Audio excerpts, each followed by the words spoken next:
The first step to setting up your general ledger is to decide the structure of your account numbers. This can be accomplished on the Plan tab of the Chart of Accounts function.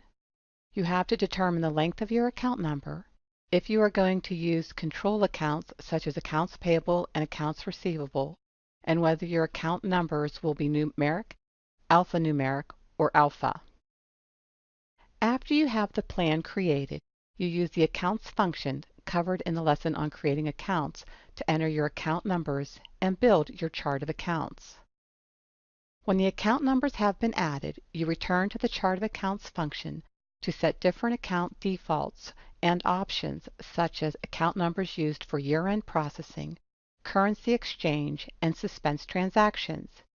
You can set reciprocal accounts if your company has more than one site, as well as default reporting codes and dimension types.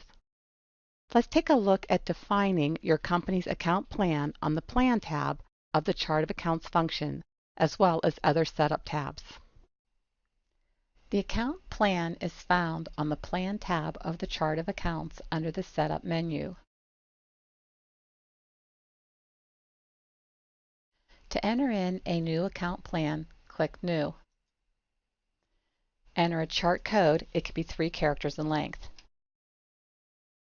Enter in a plan description. You can enter in a short description which can be used for reporting. The column header will display on the grids when doing input in various screens throughout the system. You can enter a default legislation.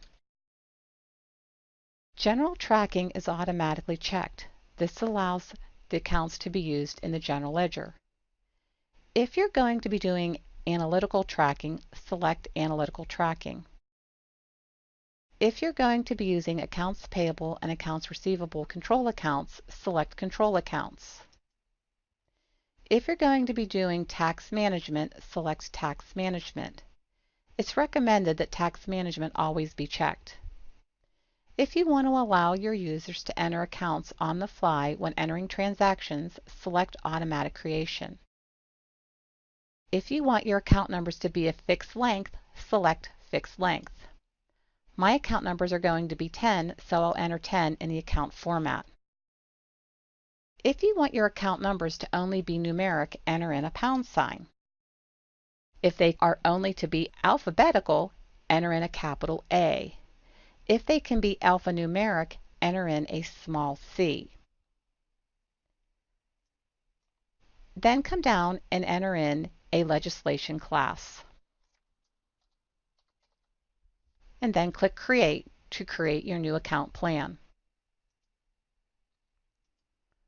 Let's take a look at an existing account plan.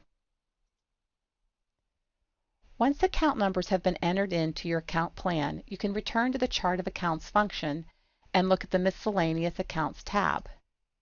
Here you can set account numbers for defaulting for the suspense accounts, closing accounts, and exchange accounts.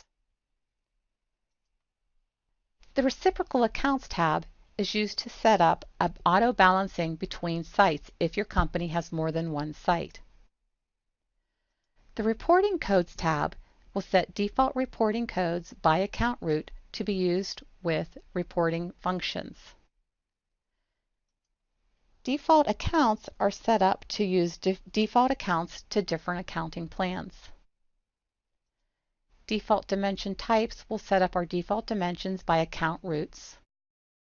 Screen codes can be set up to set a default screen by account root and used when doing account inquiries.